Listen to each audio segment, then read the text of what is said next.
இந்த உலகத்துடைய கடைசி நாளப்போ ஒரு மிகப்பெரிய உருவம் வரும்னு சொன்னா உங்கள எத்தனை பேரால நம்ப முடியும்? இந்த வீடியோ பாக்குற பல பேருக்கு உலகம் அழியுமா அப்படிங்கறதே ஒரு புதுசா இருக்கும். ஆமாங்க, உலகம் அழிய போதுங்கிறத மக்களுக்கு உணர்த்துறதுக்காகவே சில வித்தியாசமான அறிகுறிகளை இந்த பூமி வெளிப்படுத்தும். அது என்ன அப்படிங்கறது தான் வருஷப்படி இந்த வீடியோல ஒவ்வொன்னா பார்க்க போறோம். வீடியோ பயங்கர இன்ட்ரெஸ்டா இருக்க போது, சோ ஸ்கிப் பண்ணாம கடைசி வரையும் பாருங்க. Welcome to Iyer Tamil.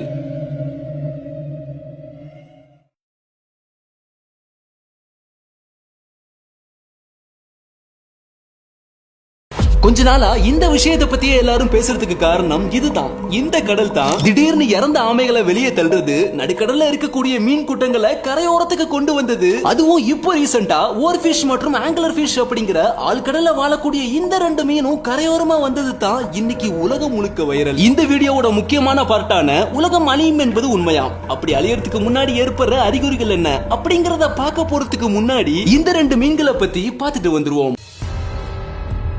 பாக்குறதுக்கு நம்ம ஊர் வாழை மீன் மாதிரியே கொஞ்சம் முதுகுக்கு மேல ஆரஞ்சு கலர் டைல் வச்சு தலையில ஒரு நீளமான டைலோட இருக்கக்கூடிய இந்த ஒரு மீன் தான் ஓர் ஃபிஷ். கடல்ல 3000 அடி ஆழத்துல இருக்கக்கூடிய இந்த மீன் பாத்தீங்கன்னா இப்ப ரீசெண்டா மெக்சிகோ நாட்டுல கரை ஒதுங்கி இருக்கு. ஜப்பான்ல டூம்ஸ்டே ஃபிஷ் அப்படின்னு சொல்லப்படுற இந்த மீன் எப்ப மனசுங்க கண்ணில் படுதோ அப்ப ஏதோ ஒரு நிலநடுக்கம் போன்ற இயற்கை பேரழிவு நடக்க போகுதுன்னு மக்களுடைய நம்பிக்கை. நம்ம இங்க பார்த்தது ஓர் ஃபிஷோட பிறந்த சில நாட்களான ஒரு சின்ன குட்டி மீன் தாங்க. ஆனா உண்மையான மிகப்பெரிய ஓர் ஃபிஷ நம்ம தமிழ் மீனவர்களே பல முறை கப்பல்ல மீன் பிடிக்கும் பொழுது பிடிச்சிருக்காங்க. நம்ம பார்த்தது வெறும் 2 அடி குட்டி மீன் தான். ஆனா பல வருஷத்துக்கு முன்னாடி அவங்க பிடிச்சதெல்லாம் பாத்தீங்கன்னா 10ல இருந்து 14 அடி வரையும் உள்ள மிகப்பெரிய ஓர் ஃபிஷ். ஆனா இன்னும் கடல் ஆழத்துல இருக்கக்கூடிய ஓர் ஃபிஷ்லாம் கிட்டத்தட்ட 35 அடி வரையும் இருக்கும்னு சொல்லப்படுது.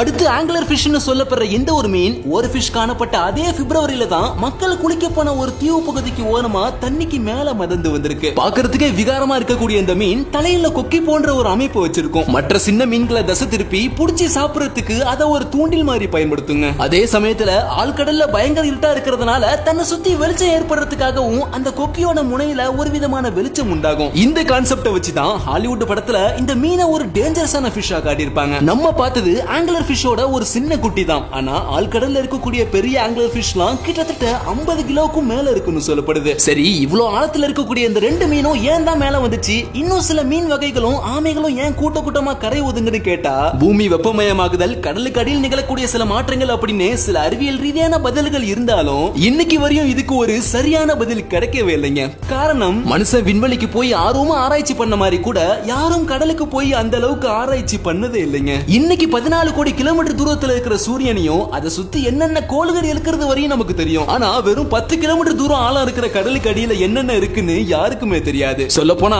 மனுஷ கடல் முழுவதும் ஆராய்ச்சி பண்ணது எவ்வளவுன்னு கேட்டா மொத்த கடல்லையுமே வெறும் 5% தான். மீதி 95% உள்ள என்ன இருக்கு, கடலுக்குள்ள வெப்பப்ப என்னென்ன நடக்கும்னு மனிதர்கள் யாராலையுமே சொல்ல முடியாதுங்க. ஆனா இந்த நேரத்துல நம்ம கொஞ்சம் மித்தாலஜிக்கல் வழியில போய் பார்த்தோம் அப்படின்னா மேபி இதுக்கு பதில் கிடைக்க வாய்ப்புண்டு. கடலுக்கு அடியில லெவியதான் அப்படிங்கிற ஒரு மிகப்பெரிய பாம்பு ஒண்ணு தூங்கிட்டு இருக்கு. இந்த உலகத்தோட இறுதி நாள் அப்போ அது வெளியே வந்து மனுஷங்க எல்லாத்தையும் சாகடிச்சிரும் அப்படின்னு இப்ப சில நாட்களா சில விஷயங்கள் பைபிள்ல சொல்லப்பட்டதா நிறைய நம்ம விஷயங்கள் கேள்விப்பட்டிருப்போம். ஆனா இன்னைக்கு நம்ம இந்த விஷயங்களை தேடுறதுக்கு பார்க்க போறது புனித குர்ஆன்.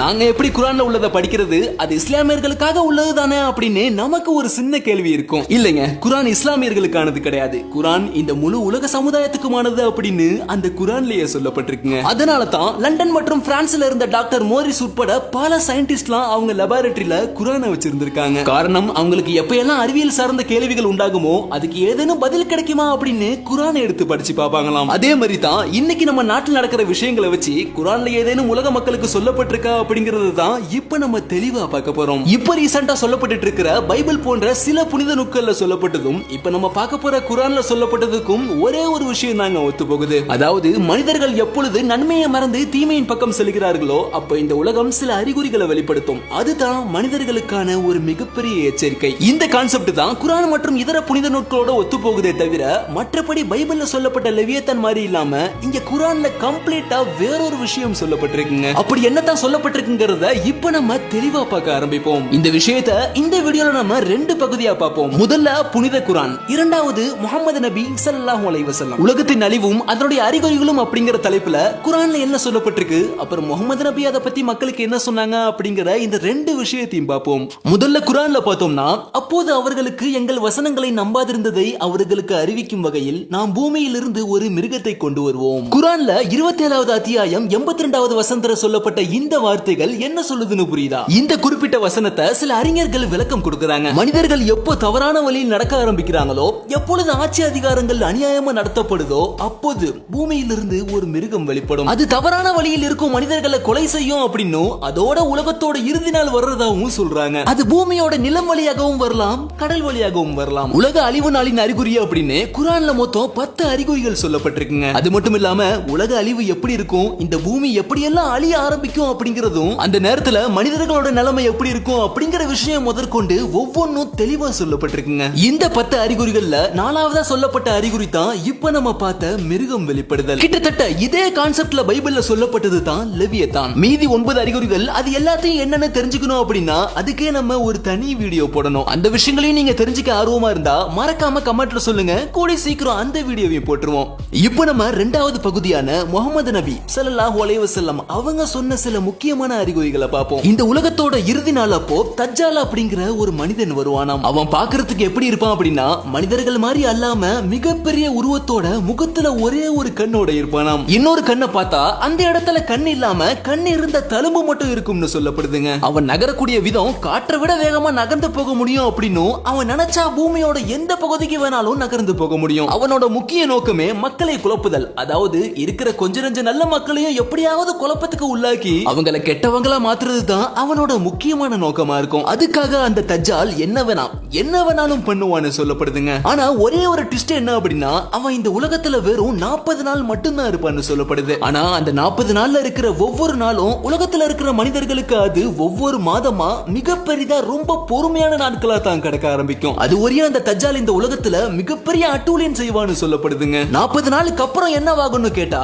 ஈசா அலைஹிஸ்ஸலாம் அப்படிங்கிற ஒருத்தர் பூமிக்கு வந்து அவர் தான் அந்த 40வது நாள்ல அந்த தஜ்ஜாலை கொலை செய்வார்னு சொல்லப்படுது. இந்த ஈசா அலைஹிஸ்ஸலாம் அவங்க யாரு அப்படின்னா, பைபிள்ல பூமிக்கு மீண்டும் வருவார்னு சொல்லப்பட்டதே ஜீசஸ், அந்த ஒரு மனிதர் தான். அதோட தஜ்ஜால் கொல்லப்பட்டதும் அன்னைக்கு தான் இந்த உலகம் அழியக்கூடிய கடைசி நாள் அப்படின்னு இந்த முக்கியமான அறிகுறியை முஹம்மது நபி அவங்க மக்களுக்கு சொல்லியிருக்காங்க. இப்போ நம்ம பார்த்த குர்ஆன்ல சொல்லப்பட்டதும் சரி, முஹம்மது நபி அவங்க சொன்னதும் சரி, கொஞ்சம் லெவியத்தானோட ஒத்து போனாலும், ஆனா இது ஒரு கம்ப்ளீட்டா டிஃபரண்டான அறிகுறியை சொல்லியிருக்காங்க. கவனிச்சீங்களா? கிட்டத்தட்ட இதையெல்லாம் இன்னைக்கு உலகத்தில் நடக்கிறத வச்சு பார்க்கும் பொழுது, ஒருவேளை அந்த உலகத்தின் இறுதி நாளா, ஒருவேளை உலகம் அழிய போகுதோ அப்படிங்கிற கேள்வி தான் கண்டிப்பா மனசுக்குள்ள வரும். எதா இருந்தாலும் சரி, வாழும் வரை பிற மனிதருக்கு தொந்தரவு கொடுக்காம இருக்கும் வரை நமக்குள் ஒற்றுமையா இருக்கிறது தான் இதுக்கான ஒரே தீர்வுங்க. எனிவே, இன்னைக்கு நம்ம இந்த வீடியோல சொன்ன விஷயங்களை கேட்கும் பொழுது உங்களுக்கு எப்படி இருந்தது அப்படின்னும், மேலும் இதே குர்ஆன்ல சொல்லப்பட்ட உலகம் அழியும் அப்படின்னா அது எப்படி அழிய ஆரம்பிக்கும் அப்படிங்கிற டாபிக்ல வீடியோ வேணும்னாலும் கீழே கமெண்ட் பண்ணுங்க. நீங்க அதிகமா பண்ணக்கூடிய கமெண்ட் தான் மேபி அடுத்த வீடியோவா வர வாய்ப்பு இருக்கு. அடுத்த வாரம் இன்னொரு இன்ட்ரெஸ்டான வீடியோவுடன் மீண்டும் சந்திப்போம். See you, bye bye.